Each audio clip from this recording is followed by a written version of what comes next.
Hi everyone! Welcome to Filipino Korean Oni. So as the title suggests, ang video natin today is gonna be an unboxing and review of some of the BTS merchandise that I will be giving away as Christmas presents to some family and friends in the Philippines. At the same time, some of you might be interested and might be looking for some information about these items.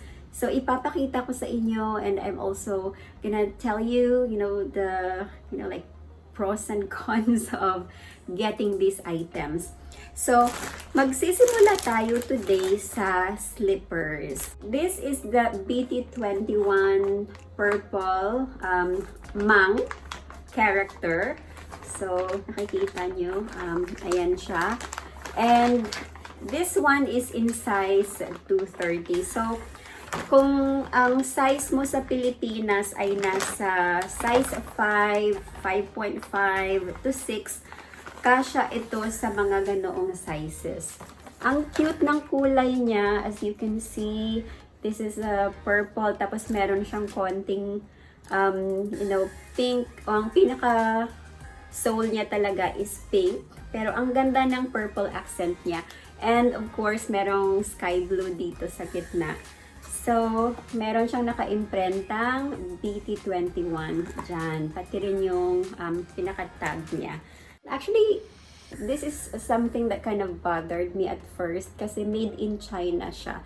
But the thing about a lot of this BT21 or BTS merch actually is galing naman talaga silang China. So, a lot of them are really made in China. So, wala tayong choice. Kasi ganun talaga, much cheaper kasi ang labor and paggawa doon. Yung talampakan niya dito is napaka-soft. Kaya lang hindi ko siya pwedeng isukat for you kasi meron ng may ari nito.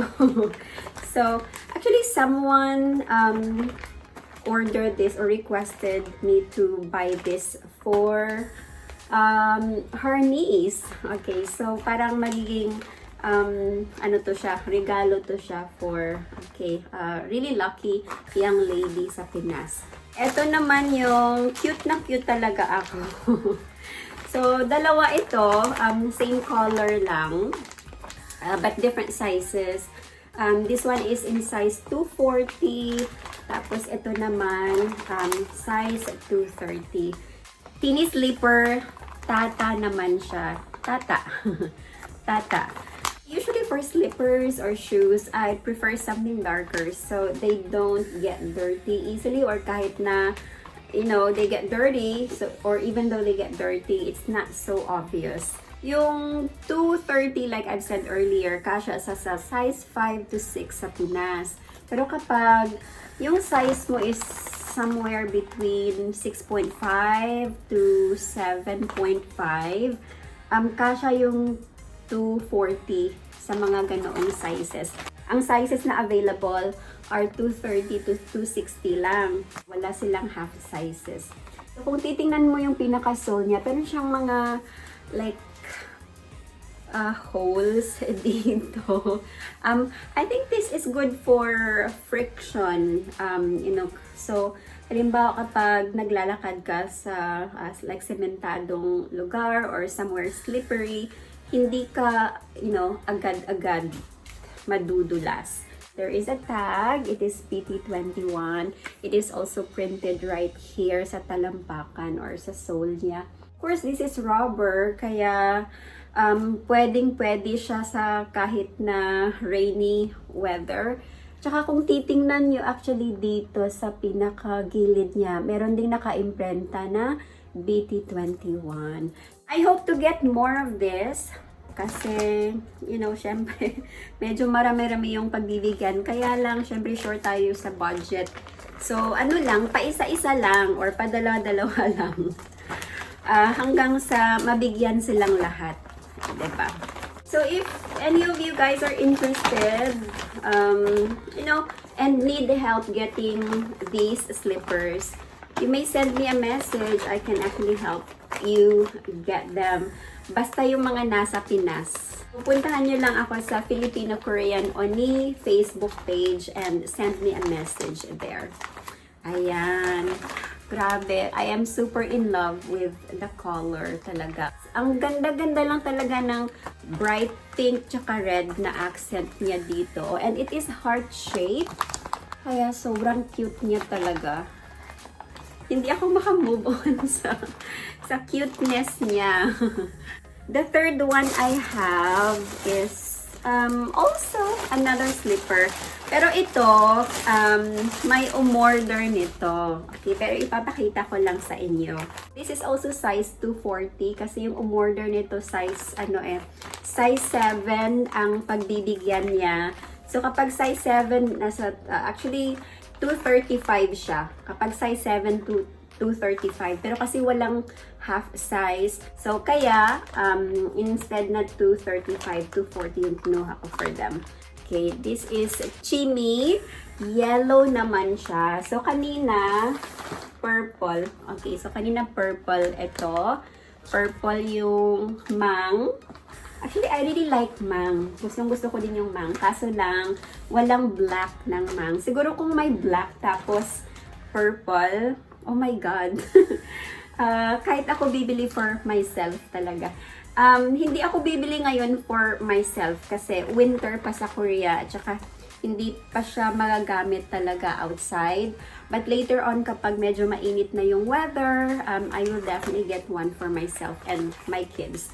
So ito naman ang Chimi character slipper. Napaka-cute din ng character, of course. Pang ano talaga siya, I think this is perfect for like mga pangbata talaga. I mean, if you have kids and you know they like the BT21 characters, you know, this is a really perfect present for them. So, ayan, ang bumili nito actually, ang umorder nito sa akin, ibibigay daw niya to sa anak niya. So, oh my God, I am sure the kid will be very, very happy. So, ganyan yung itsura niya. Again, almost same lang din sila ng talampakan, kaya lang ibang kulay naman ito. This one is pink. Ang tata is black. Tapos ito naman, para siyang light, hindi siya white actually. It's more like off-white na parang na may pagka light blue or gray or something. Pero of course, it is a much brighter color. Ayun. Actually, there are a lot of other available characters naman. Pero, syempre, kukunin mo lang talaga yung pinaka gusto mo, diba? Or pinaka gusto ng pagbibigyan mo. Let's now move on naman sa next items na bubuksan natin. And then, i-review na rin, you know, at the same time. Same lang actually itong designs niya because unfortunately, sold out na yung lahat ng ibang characters. But, the good thing is, yung pinaka-favorite na character ko yung available. So, this one here is, as you can see, the BT21 Eco Bag in Mang. Mang. Ang funny lang kasi naka-upside down siya dito. So, just to show you how it looks like, meron siyang dual strap. Okay. So, pwede mo siyang gamitin lang as like this. Parang handbag lang siya. Or, kung bet mo naman na gawin siyang shoulder bag, pwedeng-pwede rin. Kasi again, meron siyang ganito. Pwede lang siyang gawing shoulder bag like that. O, diba? Ang cute niya. Oh my God! I might get one for myself too. Pwede mo siyang gamitin like this also. Parang sling bag. So, you can also use this like a sling bag.